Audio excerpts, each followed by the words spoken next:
So hello everyone and again welcome back to my daily blog. তো আজকে হচ্ছে রথ, আমি ওখানে যাব। তো চলো, রেডি হওয়ার পরে তোমাদের সাথে আবার কথা হচ্ছে। ওইখানে আমি রেডি হয়ে বেরিয়ে পড়েছি। তো চলো, যেতে যেতে রাস্তায় আবার কথা হচ্ছে। আমার অনেকটা লেট হয়ে গেছিলো বলে ভিডিও আর করিনি। এখানে আমরা টোটোতে উঠে পড়েছি। এখানে সব বান্ধবীগণ দেখতে পাচ্ছ ওদের।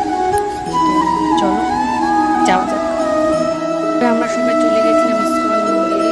যাওয়ার পরে দৃশ্যটা এত এত সুন্দর ছিল, জাস্ট বলার বাইরে। তো চলো তোমরা ভিডিওটা দেখে নাও, কিছু বলছি না।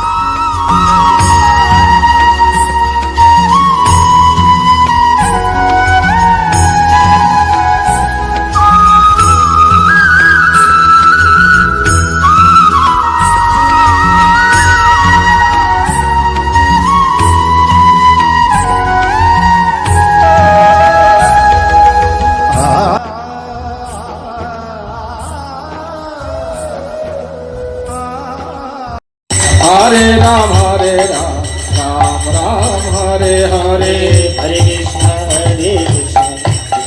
তো এখানে আমরা অপেক্ষা করছিলাম যে কখন রথ বের করবে, কখন আমরা যাব। তো ফাইনালি এই টাইমটা চলে এলো।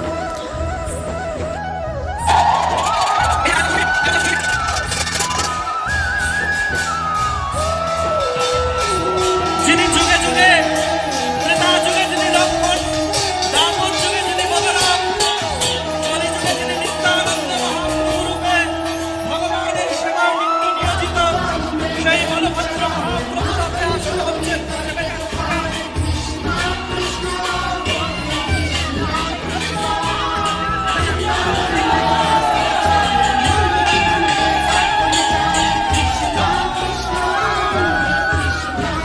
स्वामी नयन पटगामी भवतु मे, हे महाप्रभु, हे विश्वेश्वर, हे प्रभुनाथ, धन्यते महाप्रभु, এটা হচ্ছে আমাদের আলিপুরদুয়ারের রথ।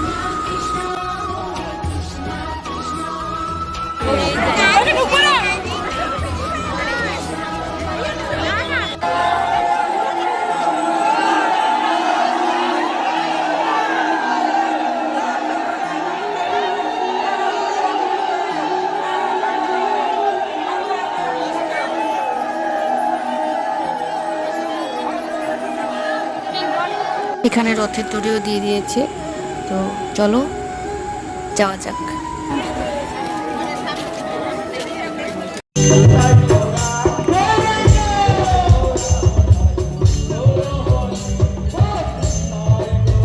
আমি বাড়ি যাচ্ছি টোটো করে, বেশিক্ষণ ছিলাম না। তো যাওয়ার সময় আমাদের প্যারেড গ্রাউন্ডের সামনে যা দেখলাম, কতগুলো বাচ্চা মেয়েগুলোর পা ধরে লিটারালি টানছিল টাকার জন্য। তো বাদ দাও, বাড়ি চলে এলাম। ভিডিওটা ভালো লাগলে অবশ্যই লাইক কমেন্ট সাবস্ক্রাইব করে দিও। Bye bye.